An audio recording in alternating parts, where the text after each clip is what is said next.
નમસ્કાર, આપ જોઈ રહ્યા છો એબલ 24 ન્યૂઝ। વડનગરમાં મોતીપુરાના ઠાકોર ઈસમના મોતનો રહસ્યનો મામલો। 2 દિવસથી પીએમ રૂમમાં લાશ પડી હોવાનો આક્ષેપ। વડનગર વસઈ તાલુકાના મોતીપુરા ગામના રહેવાસી ઠાકોર ઈસમના મોતને લઈને ભારે ચકચાર મચી ગઈ છે। ઠાકોર ઈસમનું મોત થયાને 2 દિવસ વીતી ગયા હોવા છતાં તેમની લાશ હજુ સુધી વડનગર સિવિલ હોસ્પિટલના પીએમ રૂમમાં પડી હોવાનું સામે આવ્યું છે। મૃતકના પરિવારજનો દ્વારા વસઈ પોલીસમાં ફરિયાદ આપવાનો પ્રયાસ આવ્યો હોવા છતાં પોલીસે ફરિયાદ ન લીધી હોવાનો ગંભીર આક્ષેપ કરવામાં આવે છે। આ મુદ્દે આક્રોશ વ્યક્ત કરવા માટે વડનગર સિવિલ હોસ્પિટલના પીએમ રૂમમાં સામે ઠાકોર સમાજની બેઠક યોજાઈ હતી। બેઠકમાં મહેસાણા જિલ્લા કોંગ્રેસ પ્રમુખ તથા પૂર્વ ધારાસભ્ય બળદેવજી ઠાકોર, પૂર્વ ધારાસભ્ય ભરતજી ઠાકોર ઉપસ્થિત રહ્યા હતા। આ ઉપરાંત કોંગ્રેસ અગ્રણી રામજીભાઈ ઠાકોર મહેસાણા, મુકેશભાઈ દેસાઈ ખેરાલુ, બાબુજી ઠાકોર તથા જયસિંહ ચૌહાણ સહિતના આગેવાનો અને સમાજના અગ્રણીઓ હાજર રહ્યા હતા। જિલ્લા કોંગ્રેસ પ્રમુખ બળદેવજી ઠાકોરે મીડિયા સમક્ષ જણાવ્યું હતું કે મૃતકના પરિવારજનોની ફરિયાદ તાત્કાલિક લેવામાં આવે અને સમગ્ર ઘટનાની ન્યાયસંગત તપાસ હાથ થાય તે જરૂરી છે। તેમણે આક્ષેપ કર્યો કે પોલીસ બેદરકારીને કારણે પરિવારજનોને ન્યાય મળતો નથી અને લાશને 2 દિવસ સુધી પીએમ રૂમમાં રાખવી અત્યંત દુઃખદ બાબત છે।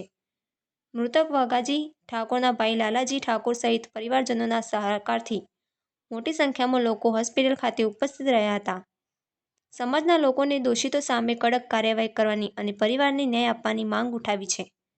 આ સમગ્ર મામલે તંત્ર શું પગલાં લે છે તે તરફ સમગ્ર વિસ્તારમાં નજર મંડાઈ છે। મને કાલે રાત્રે ખબર પડી, વિજાપુર તાલુકાનું મોતીપુરા ગામ એટલે વસઈ ડાભલા પોલીસ સ્ટેશનમાં તાબામાં આવે ત્યાં આગળ વઘાજી ઠાકોર નામના અમારા એક યુવક ત્યાં ખેતરમાં ખેતી કામ કરતા હતા। ખેતી કામ કરતાં કરતાં કંઈક એક વાયર તૂટ્યો, એના કારણે કંઈક સામેવાળા માણસ સાથે બોલાચાલી થઈ હતી। એ બોલાચાલી થયા પછી કંઈક વરઘાઝૂમ થઈ। વરઘાઝૂમ એટલે હાથ પાઈ તેવું કંઈક બનાવ બન્યો હતો। એ બનાવ બનવાની સાથે જ એ નીચે પડી ગયા। નીચે પડી ગયા પછી એમનું મૃત્યુ થયું છે। એ મૃત્યુના કારણે ગઈકાલે એ પીએમ કરવા માટે એ ડેડ બોડીને લાવ્યા છે। ત્યાંના પીઆઈ એમની વાત સાંભળતા નથી। એક તરફી વાત ચલવી અને કઈ રીતે આનો નિકાલ કરવો એ તરફ જ્યારે પીઆઈનું વલણ છે ત્યારે સમગ્ર આ વિસ્તારના તમામ આગેવાનો મળ્યા છીએ। મેં અત્યારે ડીએસપીને વાત કરી છે, એ અત્યારે અહીં આવે છે। કાલની ડેડ બોડી અહીં પડી છે, કાલનું પીએમ થઈ ગયું છે અને પીએમ થઈ ગયું હોવા છતાંય એ જાણવા જોગ પણ ફરિયાદ દાખલ કરતા અરજી લેતા નથી। જે બનાવ બન્યો છે એની પણ એ ફરિયાદ નોંધતા નથી। ત્યારે અત્યારે મેં ડીએસપીને વાત કરી છે, અત્યારે પીઆઈ આવે છે। કાલે જે બનાવ બન્યો છે એ બનાવની જે એફઆઈઆર થઈ જાય એટલે આ ડેડ બોડી એ લઈ અને એમના વિસ્તારમાં જઈ અને એનો નિકાલ કરવાનું નક્કી કર્યું છે। પરંતુ પીઆઈ એ સામેવાળા વ્યક્તિનો વકીલ હોય એ રીતે વાત કરી અને કઈ રીતે આ ગરીબ માણસને અન્યાય કરવો એ તરફ એ તપાસ લઈ જવા માગે છે। અમારું કહેવું છે કે મરણ કોઈ પણ કારણે થયું હોય, પરંતુ જે નાનો બનાવ બન્યો છે એ બનાવની એફઆઈઆર થવી જોઈએ। એ એફઆઈઆર થાય એટલે અમારી વાત પૂરી થાય। સાહેબ, મારું નામ લાલાભાઈ છે। લાલાભાઈ, શું ઘટના ઘટી? હવે આ ઘટનામાં મારા ખેતરને રસ્તો આડો છે ને એ બીજા ખેતરમાં રહે છે અને હું ભાઈને બોલાવજો, મારે ગાય વિયાતી હતી। તે ભાઈને મેં કીધું કે તું હેડને, તને ખબર પડે છે કે તું ગાયને તપાસ કરવા આવી। તેમ 2 ભાઈ આવ્યા। પછી મારા ઘેરથી કે ગાયને વિયાવાની વાર છે, તું ચા મૂક, ચા પીવા છે। એટલે ચા પીતા હતા અને આ પેલા ભાઈ પટેલની આમથી આવ્યા। રસ્તામાં આ ભાઈને બોલાવ્યો કે આયા તું વાયર લઈ ગયો હે, ગાળી બોલીને કીધું।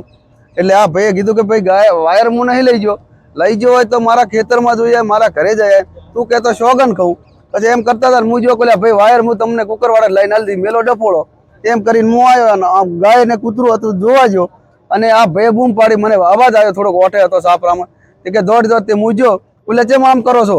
એમ કરતા જતા ભાઈ પડી ગયેલો હતો। તે મેં આમ કરીને ઉચકાયો એટલે કહું અમારા બૈરન પાણી લાય, પાણી લાવતા આ ભાઈ એક ને બીજા ડાસકે અહીં ઓફ થઈ ગયા।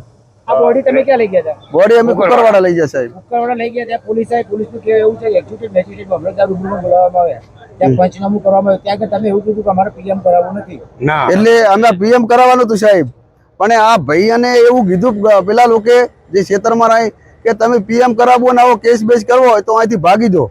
તે પછી અમે બિયાણા બે ભાઈ હતા અમે પછી લઈ ગયા ઘેર લઈ કોણે ગયા. એવું કીધું કેસ ના કરશો? એટલે એ ગામના લોકો કોણ હતું ગામના?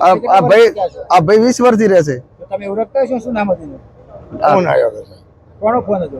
એ ઢાળિયા રે એનો અહીં ગાડીએ હું લઉં ઈ આનો. ખેતરવાળા. ત્યાં પછી તમે લાશ લઈ ગયા ઘરે લઈ ગયા પછી ફરતી પાછા પીએમ કરવા માટે લાયા? હા ફેરથી લાયા. પછી અમારા બધા જે બધા અમે એકલા હતા, બધા અમારા આયા ભાઈઓ. ભાઈઓ આયા ને ભાઈએ કીધું એમ હા. હવે શું માંગશે તમારે? આવું તમારી માંગ શું છે? હવે અમારી આનો નિયમ મળે.